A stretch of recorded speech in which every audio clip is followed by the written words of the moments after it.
Okay, we're back. My name is Donna. I'm your host of Donna's Edge television and radio talk show where truth matters. Thank you so much for watching every day, Monday through Friday, beginning at 2 p.m. Eastern time zone, as we all get together and share ideas and talk and just chat and just have a good old time.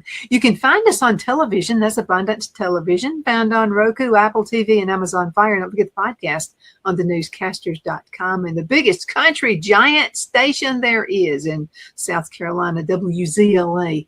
We love being part of that network as well. So, guys, thank you so much for letting us be part of your world. Thank you guys so much for watching. Continue sending email. I love it. Donna at donnasedge.com, Donna at donnasedge.com. We've got Julia Christine with us today.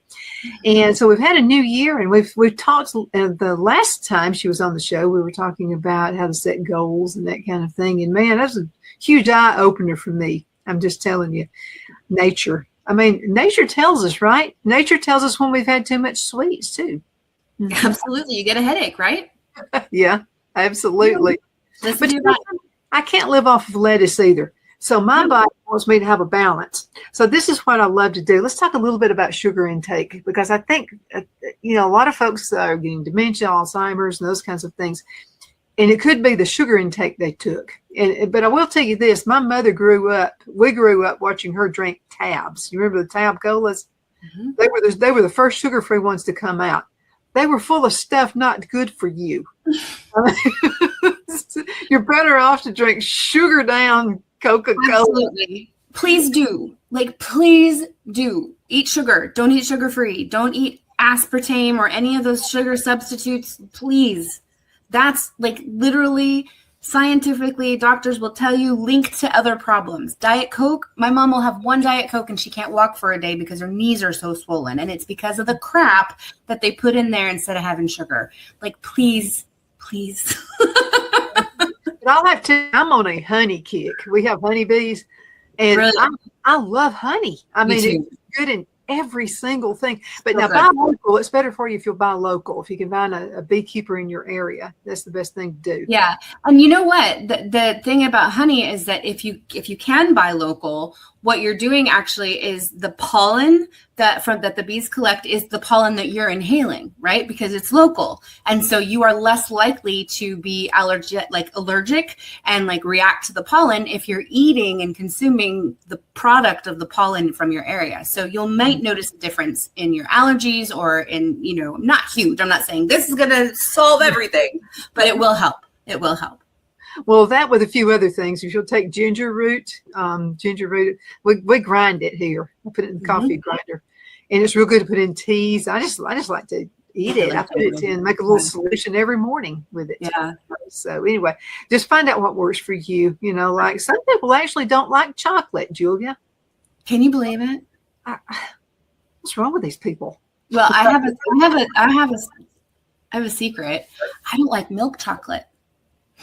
I have milk chocolate. You'd rather have a dark. I mean, it's just too sweet for me, and there's actually milk chocolate has a lot of added sugar. It does. Whereas the darker the chocolate, the less sugar is added, and so I tend to gravitate towards dark chocolate.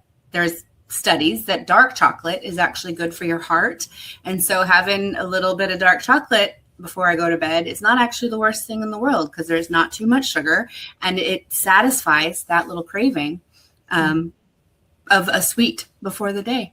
Mm-hmm. And I love broccoli. My husband's not crazy about it. So it's like a different strokes for different folks, Right. Absolutely. You just have to find out what makes you. Yeah. I think that paying attention, the biggest thing when we're talking about nutrition, whether we're talking about sugar intake or not, there's all sorts of science behind. They actually, I don't know if I've shared this on here before, but they did a study where they had somebody on a CAT scan, and they gave them sugar.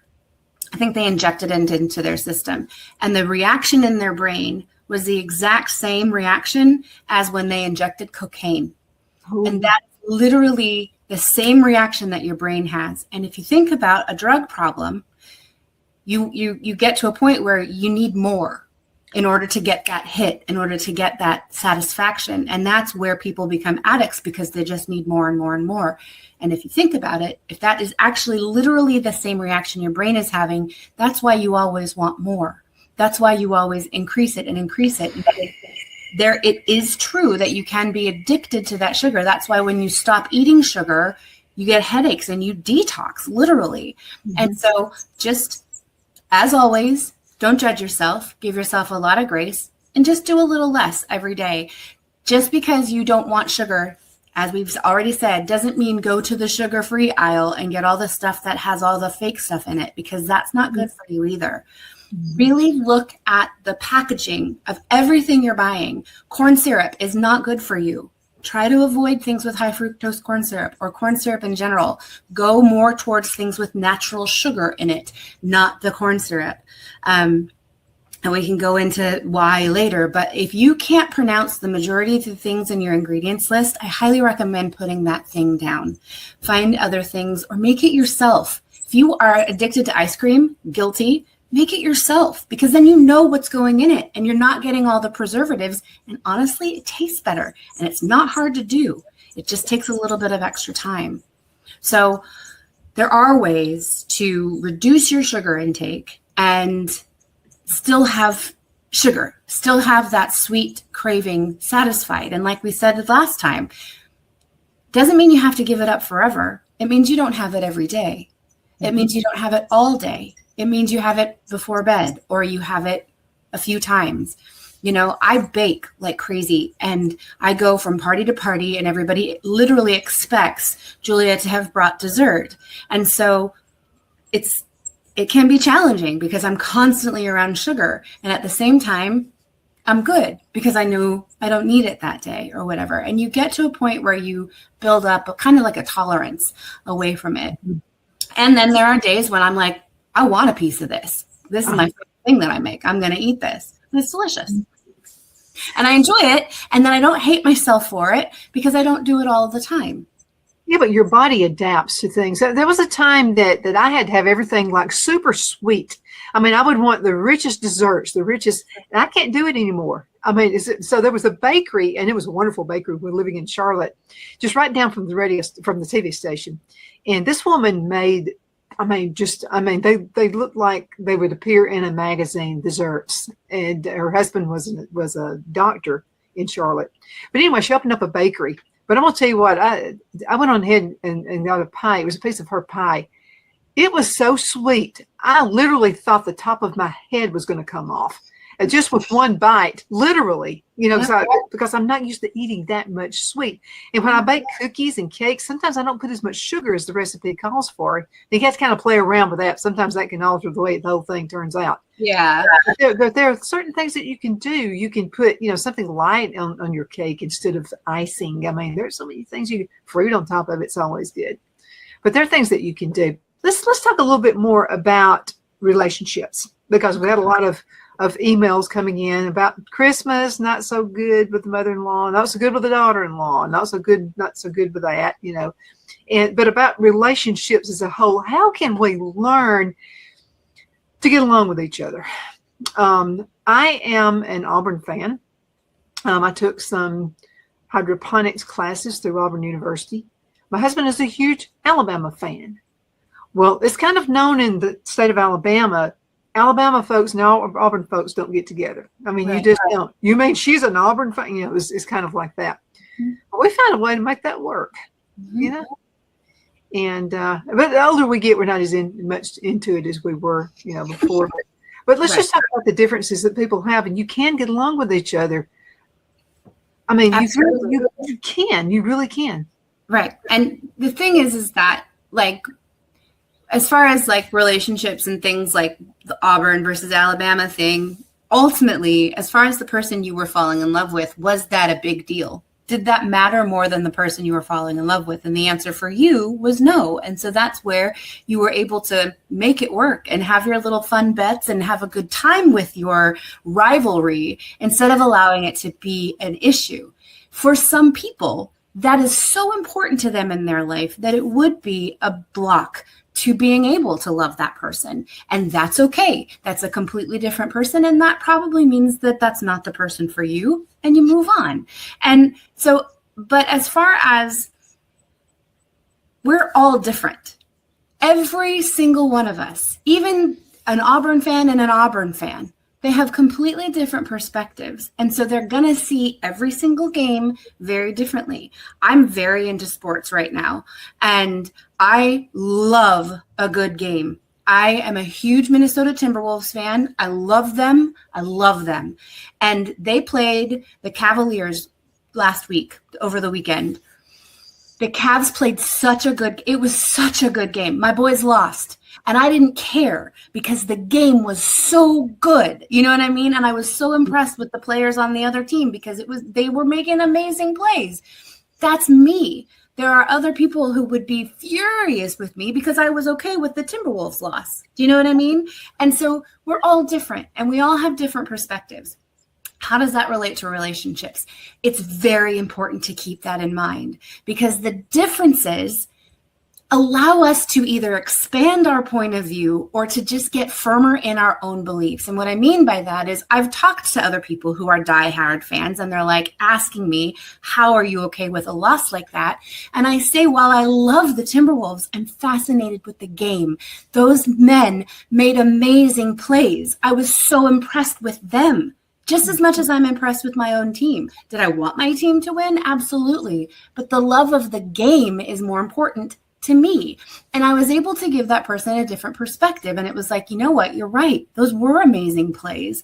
I'm still pissed off that the Timberwolves didn't win, but they were amazing plays. So I've because of our differences, I've allowed this person to have a different perspective, to look at it a little bit differently. And then there are those who are going to double down and get even deeper into absolutely not. I don't care what kind of plays they're making. The Timberwolves are the best team and they need to win every time. And if they don't win, I'm going to be pissed off. Cool. I hope that works for you because I don't want to live my life pissed off. So I understand that there's going to be different, but differences are important.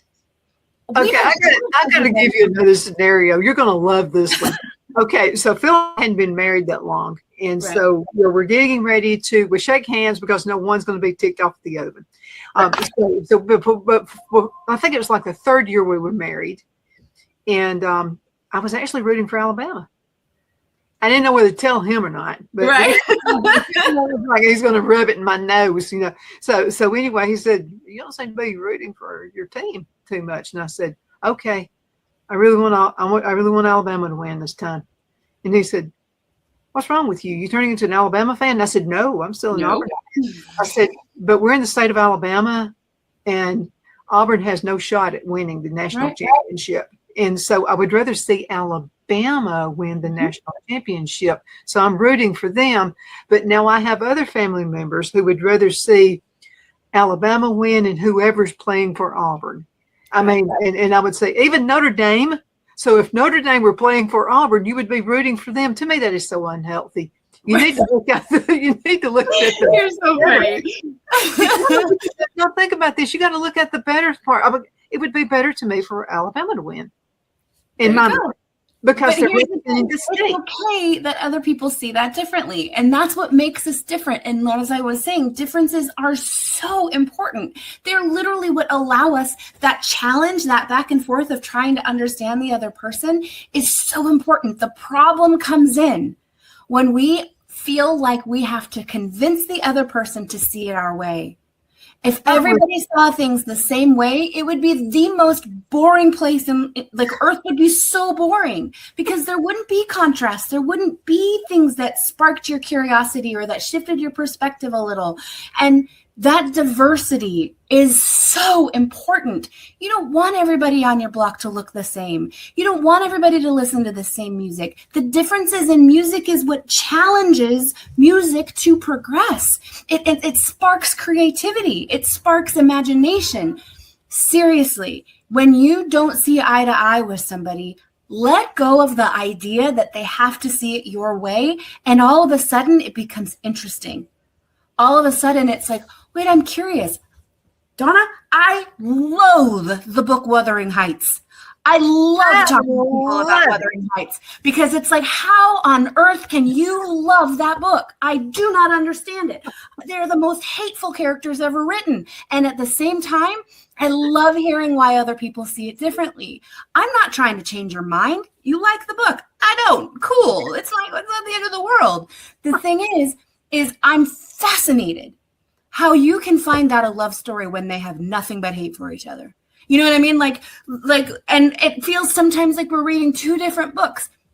And we don't have to talk about that now. But what I'm saying is that can be exciting to have differences instead of making it a fight. Well, it's all in your perspective. It's all in how you look at it. Yeah, they fought exactly the entire time throughout the entire movie, but true love finally won out. I mean, die at the end, miserable people. They did wind up going up to the mountain together. We do. So we go to the mountain. Okay, they got to go to the mountain. Okay, let's go to a commercial break. Okay, sorry. Yeah. Then we'll come back. We're still going to talk about Wuthering Heights. We don't have to talk about Wuthering Heights. We'll be right back in a minute.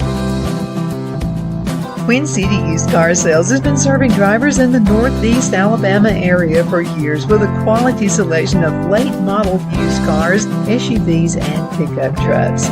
On top of our extensive selection and competitive prices, we offer professional auto financing services for used car buyers of all credit levels. Whether you've just begun your search or you're ready to secure your next vehicle, at Twin City Used Car Sales, you will drive away with the vehicle of your dreams. The sales and finance staff at Twin City Used Car Sales looks forward to serving you, and you can apply for financing online before your visit to our used dealership in Gadsden, Alabama. Check us out on the web at twincityusedcars.com or go by our location at 901 First Avenue, Gadsden, Alabama. We sincerely look forward to serving you.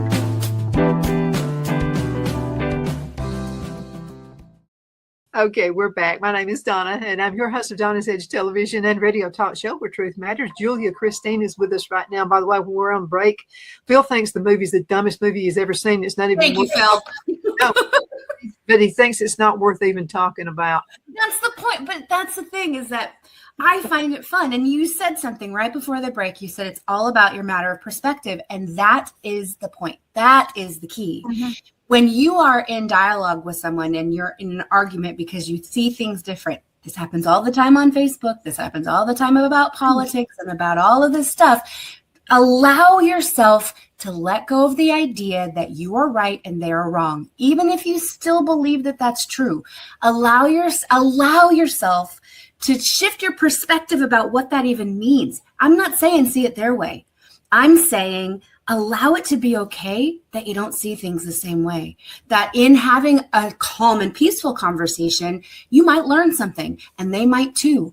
And if that doesn't seem possible, if it doesn't seem possible to have a calm and collected conversation, then you know to shut it down and just say, you know what, we're going to see this different. I'm not trying to change your point of view. I know you're not trying to change mine. It's okay that we see things different. Let's change the subject. And we're good. And that way we don't have that conflict. And if it continually comes up and that's all that person wants to berate you about or talk to you about, then you know it might be time to step away. And you know it might be time to create space. Now, what do you do if that's a family member? Cool. You can have a grown-up conversation and say, we do not see eye to eye on this. We cannot continue talking about it. Can we please refrain from talking about that? And if they don't respect that, then again, you walk away. And if they say, you're not willing to do it, they can tear you apart and call you whatever, and say, call you names or whatever. That's not about you. That's about them. And remember, in any relationship, whether you see things eye to eye or not, whether you're different from the person you're in the relationship with not, everybody on this planet just wants to feel good. Mm-hmm. And so often, just like when we were talking about weight loss the other day, like we put the people around us down in order to lift us up in some sort of way. It's a natural, normal thing until we realize how unhealthy it is, because now not only am I still hurting, but I'm hurting the people around me. And so some people haven't gotten to that point, and that's okay. But you have to remember that if somebody is attacking you or you don't like the way their behavior is, that is outside of your control, and it's not about you. Allow yourself to not take those things personally. We're not going to see eye to eye about this. I need you to respect that. You don't have to respect me or my opinion. That's about you. But I need you to respect that I've asked you 4 times now to not talk about this. We're not going to talk about this. And if that's all you can talk about, I'm not going to come. I'm not going to be here, because you are allowed to have that boundary, whether it's family or not. Mm-hmm. Empower yourself to hold on to your power and not sort of, I hate using these words, but I'm going to anyway, go to their level and get into that combat mode. For me, it does not feel good to be in combat mode. I don't want to be there. So I'm going to remove myself from those situations. For some people, they get off on combat mode. That's not who I am. I can't be around those people for very long. I can't. I'll leave the room. I've left the room in my own house because people were in that mode. And I was like, I tried to de-escalate it. Didn't happen. I went and did dishes because I'm like, I can't be a part of this. Turned on music in my kitchen, went to my own world. You guys are still here. You hash it out. I'm not joining in. There you go. Hey. You know, something else that's really interesting too is the movie Dumb and Dumber. I want to meet the person who thinks that's a good movie, and I want to find out why they think it's a good movie. Okay, I love that movie. Now, here's the thing, Donna. Do I think it's a good movie? No, of course It's not. Academy Award winning. But it's funny as hell, and it is because it breaks I'll down give the you that. stupidity of humans. I'll And give let's you be honest, we can be really stupid, and so this allows us to look at those parts of us as a collective and laugh at it, and that's what makes it funny. Now, there are parts of it that I would fast forward through that I don't like. But there is it's funny, and anything that puts you, and everybody's humor is different, just like everybody's, romance levels are different. And so that's okay. Yeah. What? Okay. So is it a good movie? No. But is it funny? Yeah. Do I like it? There are other Jim Carrey movies I'd rather watch, to be honest. Yeah. I like Liar Liar. I love Liar Liar. I'm into that. I was having this conversation with a friend of mine. Ace Ventura, the second one, When Nature Calls, is so hilarious. It is so good. Far better than the first one. You know what I mean? Like, the first one's fine and That's funny. unusual. Usually the first movie is really super good. Yeah. The rest of them are sappy. The rest of them are like, Or it's 1 and 3. The second one's usually not good, but the third one's good again. Something like that. But no, the sequel is far better than the first one, in my opinion. So anyway. see, we just agreed to disagree. Exactly. And we had a good conversation. And I don't know if this is true or not, but by explaining it the way I explained it, you even said, that's a good point. You're like, I see that. Cool.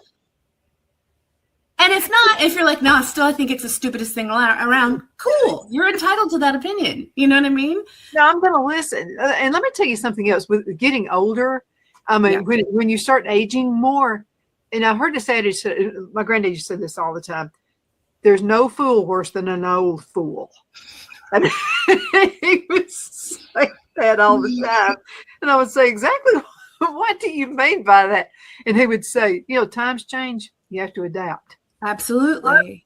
And he said, The thing is that and my grandmother agreed with that 110%. She said, she would say, Alden, I believe with you. I believe this because I do not want to go back into the days where we had no electricity and where I had to get the clothes and wash them with a hand board. So I'm okay with having an electric washing machine. I'm good with that.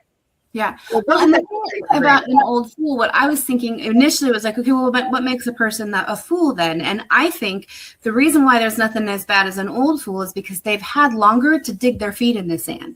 And they're so stuck in their own ways without trying to see other perspectives that they are rooted to something that is archaic, that isn't going to help them in the current reality of where we are in life. That's why some mother-in-laws can't get along with their daughter-in-laws. That they grew up in a different time than the daughter-in-laws have. Well, the daughter-in-laws have wonderful ways to do things. I Sure. have a daughter-in-law all the time. Right. And is it okay? Yeah. Does it really matter? No. And so that's where I have a different perspective than a lot of people on family anyway, because I feel like people are people and people deserve whatever respect regardless of family ties or not. Yeah. And so I feel like if whether it's your daughter-in-law or your mother-in-law that you feel disrespected by for whatever reason, whether it's because you're more modern than your mother-in-law or because your daughter-in-law thinks she's better than you or whatever it is, that's about them. And I say that all the time here, but it's so important to remember Always ask yourself who's the subject of the sentence. My mother-in-law is a big pain in the butt. Who's the subject of that sentence? The mother-in-law. So what does that have to do with you? Nothing. That means you can let it go. My daughter-in-law was so rude to me. Okay, I'm sorry that happened, but who's the subject of that sentence? The daughter-in-law? Cool. So then let it go. It's about her. Her rudeness is about her, not about you. And did you deserve that behavior? No. But okay, cool. It's over. It's done. What is it doing to you to hold on to it? It's just continuing to make you angry. And then you tell somebody else. And usually when we tell somebody else, we fictionalize it a little bit. And then it starts to become a bigger thing just because that's human behavior, not because you're trying to tell a lie. And literally, we get more and more and more angry. And so now this thing that who's the subject of the sentence? She is. So it has nothing to do with us. This thing that has nothing to do with us is making us angry all day, every day. How does that feel? That feels bad. That is within your control to fix. Stop talking about it. Stop thinking about it. It doesn't matter. It has nothing to do with you. Let it go. Well, first of all, I like to think about what I'm doing right now, how I'm treating my daughter-in-law right now. How's that affecting my son and my son's opinion of me? That's a big thing. First of all, I would think if my son had to pick an argument, and we've never argued, my daughter-in-law and I've just never argued. We don't have anything to argue about.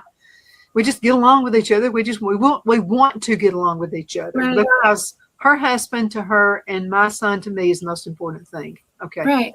But besides all of that, it's just that she has a different, she grew up in Russia. Right. I mean, she has so many ideas she has brought to this family. It's just it's like incredible. Like I asked her, I said, what is your favorite fruit? And she said, well, you can't find it here. And I said, what is it? And she said, it's the gooseberry. Oh, I love gooseberries. Oh my God, she's all into gooseberry. Well, you better, she said, I don't think you can grow it here though, especially in the South. No, because they grow in California. But you can. Yes, you can. You can? Oh, yeah. They're so delicious. I got the seeds. I found the seeds. So what I tried to do is mimic a colder climate. I tried to mimic that. Well, if you'll plant it where the sun doesn't hit it in the afternoon hours, if you'll plant it where it hits the morning hours only, plant it against the wall, part of your house or whatever, it'll grow there. Yeah, you just have to mimic. You have to think about, what if I were living in Russia right now? What kind of weather conditions do they have? Yeah. I want to go back to what you said, because what you said about how am I making my son feel, how I'm treating this, that's a beautiful thing. And that is such a very self-aware and so self-aware that you're aware of the people around you and how your behavior is affecting them. But I want to take it just a little step further. How you're treating your daughter-in-law right now, how is that really making you feel? How is that really does it feel good to be being, I'm sorry, but being an asshole to somebody? Does that feel good? No. You're just perpetuating anger, and now you've made somebody else feel bad, and that usually will make us feel bad. Yeah, but so this is feel good. It might feel good to just say something, but then immediately, usually, there's regret there. But think about the nonsense on that. Think about this. Okay, so if let's just pretend Larissa and I had an argument about something. If my son took up for me over his wife, the first words out of my mouth would be, have you lost your ever living mind? You're not married to me. You're married to her. I mean, first of all, we don't do that, but I'm just saying, I don't want to get to that point. That's just right. That's just total nonsense. But ultimately, how do you feel when you treat your daughter with respect and the atmosphere that you create by asking your daughter-in-law these questions and seeing your son light up with the relationship that you have with your daughter-in-law? All of that makes you feel good. It means the world to me. Exactly. And that's why you keep doing it. And that's why when you disagree with something, you maybe keep your mouth shut and realize it's not about you or whatever it is. And that's who you are. Not everybody's like that. But I think that if we start paying attention to our own behavior and how it's making us feel, we'll be more productive in making everybody around us feel okay. I can't see how conflict can make you feel good about anything. I just don't get it. And so often it has nothing to do with us, and yet we take it on. And then not only do we take it on, we carry it with us, and then it does affect us. It does affect the other things, the other people in our life. You've heard me say this. I don't believe there's such thing as toxic people. There's toxic behavior. And we can't pick something up, and now all of a sudden our behavior is toxic because of the behavior that somebody else gave to us or that we took on. That we accepted. Somebody gives you something, you don't have to accept it. You can say, that's not about me. That's not something I want to carry, and leave it there. Let it be. You're not going to be able to change your mother-in-law. You're not going to be able to change your daughter-in-law. What can you change? You and how you perceive things, the boundaries that you set. You don't have to react. You can respond and say, I respect what you're saying, and I respect the fact that you're entitled to your own thoughts, and we are entitled to our differences. And hopefully we can get to a point where our differences actually make us stronger because we love each other beyond our differences, and sometimes because of our differences. Girl, we're going to have to call it a day. Okay. It just flew by. I mean, there it's gone. Guys, thank you so much for watching. That's what you get for having a good show with Julia Christine. Thank Julia, you. oh, by the way, how can folks find out more about you, your podcast? Go to my website, juliachristinehealer.com. And then also my podcast is Life After Breath. It's no more than 10 minutes a day. It's a great way to kickstart your day, to taking priority and using your own life, getting out there every day, living your life, and starting with a couple of deep breaths. Absolutely. Guys, thank you again so much for being with us. We'll see you next time.